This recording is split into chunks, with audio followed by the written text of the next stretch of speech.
Alam mo ba kung saan talaga nagsimula ang undas? Ano ang undas? Ang undas ay pinagmulan sa tradisyong Katoliko at sa mga sinaunang paniniwala ng mga Pilipino bago pa dumating ang mga Espanyol. Noong unang panahon, may sarili ng paraan ang mga ninuno nating Pilipino sa paggunita sa mga namatay. Naniniwala sila na ang kaluluwa ng mga yumao ay patuloy na nagbabantay sa kanilang mga mahal sa buhay.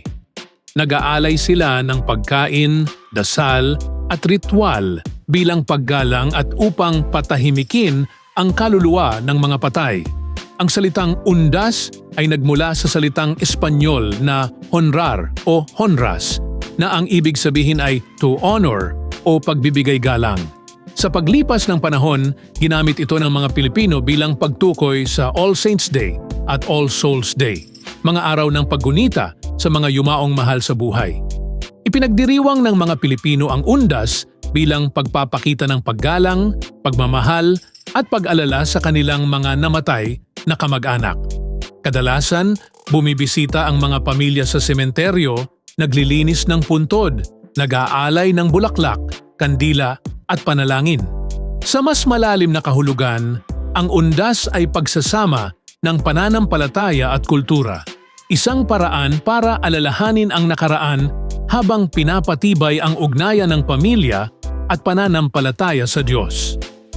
Sa conclusion, ang undas ay hindi tungkol sa lungkot ng pagkawala, kundi sa saya ng pag-alaala.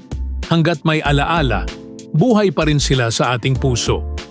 Kung nakarelate ka sa Undas Feels, hit like at itag ang tropa mong laging taga-ilaw ng kandila sa sementeryo. Mag-comment ka rin ng respect kung isa ka sa mga nag-aalay ng dasal para sa mga mahal mong yumao. Follow mo na rin ako para sa mas makabuluhang kwento ng Pinoy Life mula noon hanggang ngayon. See you sa next video.